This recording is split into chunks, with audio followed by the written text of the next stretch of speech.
afternoon.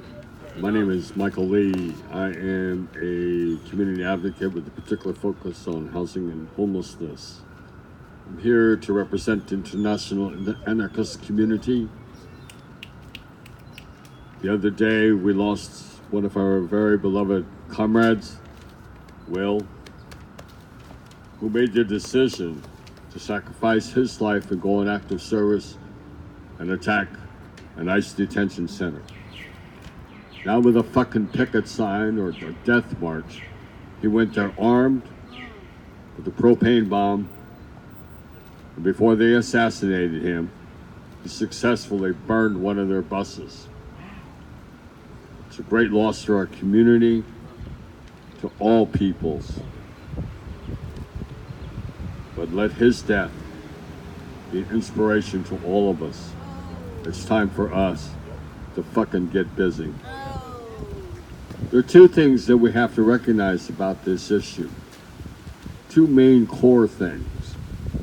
Number one is, what is a border? A border is a fucking imaginary line created by rich white people to define what is theirs and what ain't yours. Period. And it's about private property. It's about the rich people, the ruling class, defining what's theirs. And then if they're on the other side of the line, if they want what's on the other side of the line, they're gonna come and take it. And if they gotta kill you, and if they gotta fucking commit genocide, if they have to pass things like ugly laws to do so, then they're going to do that. And they're going to redraw that line. Indigenous Aboriginal people, we did not draw those lines.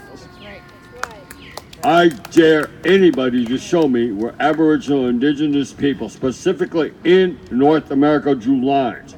Yes, we had different tribes that have territories, but we didn't put up little stone markers or fences or bullshit like that.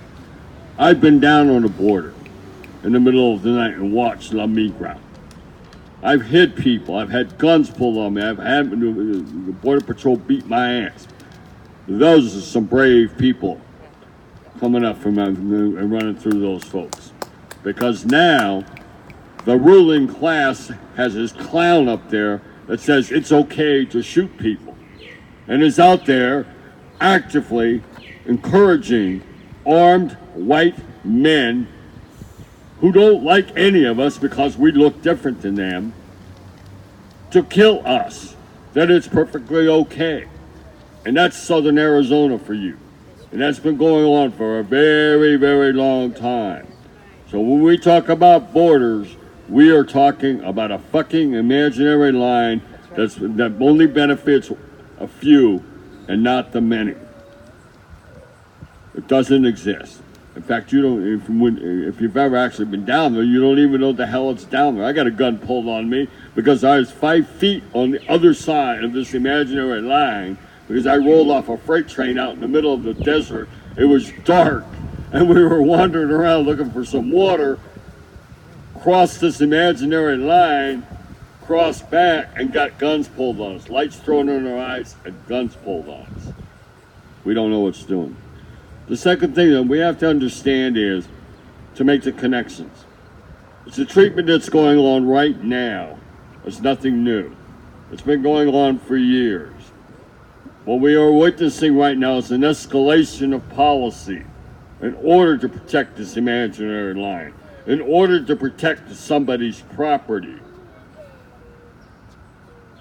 We have to understand that this treatment continually goes on every day against houseless people, that families are separated continuously, that the policies that they have had in place for years and years against houseless people as an experiment are now being employed against indigenous people coming up from the South and from Africa.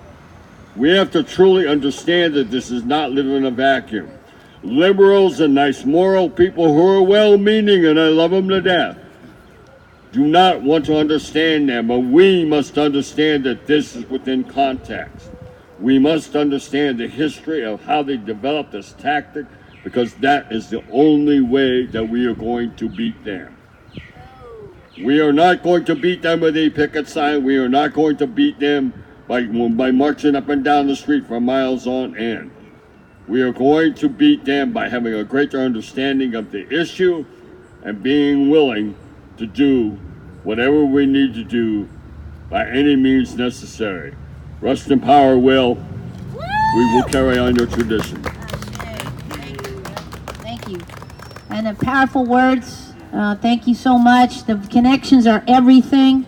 And any of these documents we can use in their fake-ass settler courts also matter.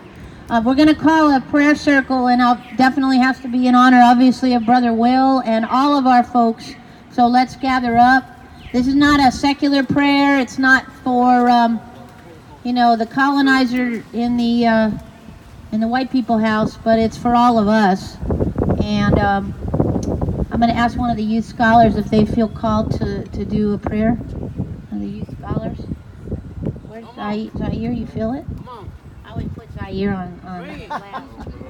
Bring Zaire. Father God, thank you for this day.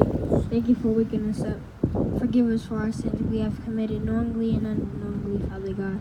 And thank you for letting us be able to spread the knowledge, Father God, and help the people, Father God, that don't know, Father God, and that are spiritually ignorant right now, Father God.